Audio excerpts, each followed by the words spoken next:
put on 5 pounds of muscle, so that's a plus. Where'd you put on weight?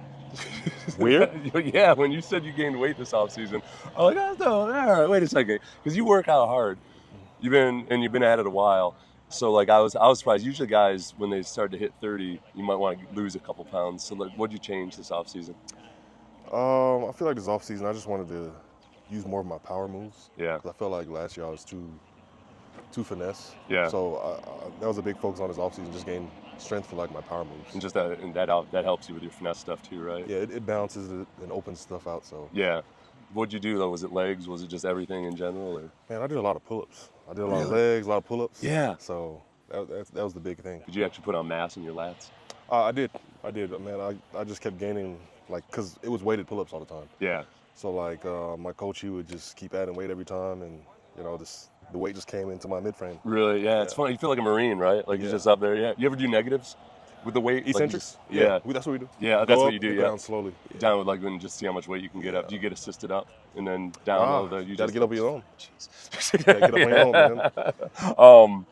If you go into a game like, say, versus the Lions last year, and you had a beautiful rush versus Payne early in that, how much of your pass rush plan is like really thought out, or do you just kind of have a pretty good idea what you want to do and then you let it come to you? We study them during the week, just like how they study us. And the thing about the season is, as a rusher, you have to adapt. Yeah. Because if you keep doing the same thing you do at the beginning of the season, Mm-hmm. towards the end of the season, everybody's going to know, like, oh, he's going to do this. Yeah. So I guess around that time, you got to read your guy and you got to adapt to, like, normally they'll think I'm going to do this, Yeah. but then I'll do something else. Yeah.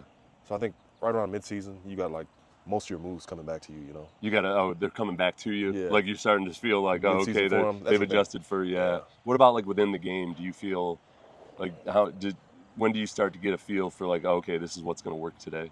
It really starts with practice. Yeah. Whatever you do in practice, it really turns over in the game. Yeah. So I think that week I've been just practicing whatever move that I was going to do in the game, and then it so happened in the game. Yeah. But That That move that I did on Payne, that just happened. you don't know where it came from? That just happened. It just happened. That just happened. It was beautiful. That just happened. Well, yeah, as you get older, do you start to find that happening more and more, where you just kind of go unconscious, like where you're not thinking about it and just you can kind of improvise? I mean, when I first got into the league, my coach, I had my coach tell me, pass rushing is more of like let your body react Yeah. to whatever's happening. Yeah. So I was brought in that way, so I believe that when you're pass rushing, it's kind of have your body react. Yeah. Only sometimes you're able to see a set and you're like, oh, I should do this right away. But I'd say 60 to 70% of the time, it's about having your body react. And that's where the drill work comes in. Like you're at that point where your body's just automatically reacting to everything. Ariante Urser, you've gone against him a few times. Where do you see him right now? Man, I'm impressed by that kid. Yeah. Just the biggest thing is that he's a technician. Mm-hmm. A lot of guys when they come into the league, especially as a tackle, you can tell that their techniques, they need to be refined. But with him, he's pretty solid with what he does with his hands and his feet, and his size kind of helps him out too. Yeah. Because, like I said, when many tackles come in, especially at that age, they have to be refined a little bit. Yeah. But he's been doing good I so see far. it, and I'll see a couple times out here where he'll run you or will he's running around the hoop, but then it's that last. You especially, you're able to flip your hips at the end, and it's kind of like you've gone against a lot of rookie offensive tackles. Is that just something you got to get a feel for the speed of the NFL? With him, I mean, definitely. With him, you could tell that he's still learning. It'll be good for him to go against other teams this weekend. Yeah. Seeing how to react to that, and the biggest thing is like it all comes with reps. Yeah. And I expect by like mid-season for him to be as good as he'll ever be for this year. Mm-hmm. So, but with him, the biggest thing is just reps. Yeah. with him. The big thing I was intrigued about with you was you came from Minnesota, where most of the time you were in more of a read and react mode, weren't you? Mm-hmm. And then you come to this front where it's more just get off the ball and react to the run as it comes to you. Was it more of a psychological adjustment than you would have thought? Because usually you think like, oh, cool, I could just go. I don't have to read and everything. But I've seen a lot of times guys that are in a read and react and they all of a sudden are unleashed.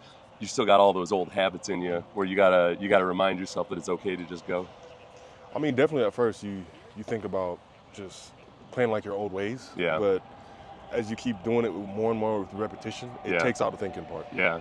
So it's just like a penetration and go get football. Does it feel liberating? Do you feel like you're just like, okay, this is cool. Like this is just, I get to just go, not think as much and just go.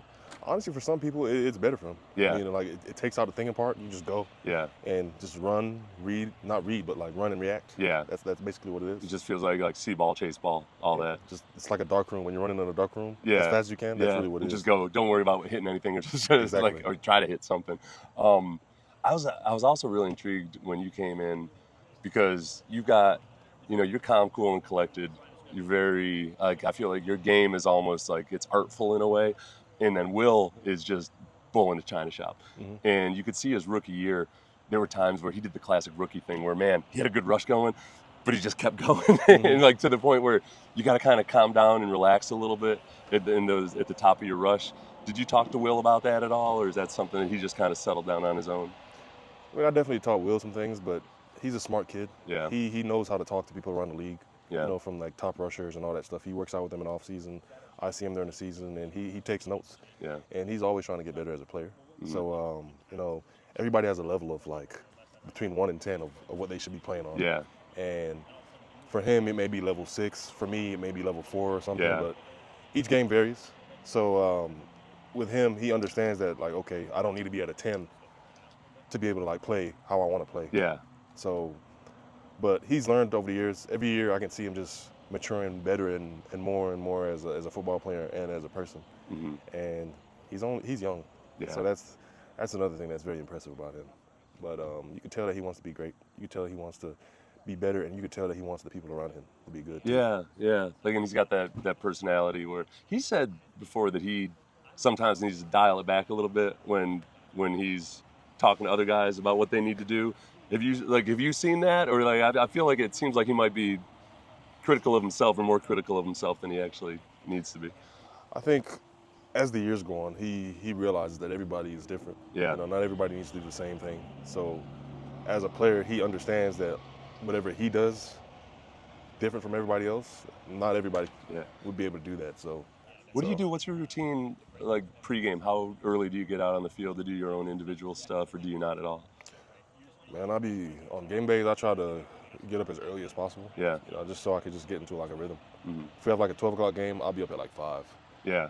Try to get to the facility as early as possible. Yeah. And do all my stretching. You know, talk to the strength staff, work out with them, get them stretch me and all that. And then once I get on the field, I have my routine where I just, stretch, work my hands, work my boxing gloves, and then I just give me time to just kind of just eat. Yeah. I don't really eat that much. I eat fruits before the game. Yeah. I can't play. It's hard to manage it. Yeah. Do you get hungry at the end? At the end, I can feast. Yeah. I can But feast like at during the game, do you feel hungry? Nah. As long as I'm drinking water or something like that, I'm good. It's hard to balance that though. I never felt like you're supposed to eat anything during the game, but I'd be like hungry in the fourth quarter. But you don't have that problem. Nah, they do a good job of giving us snacks and like stuff on the sideline. Keep Yeah. us going.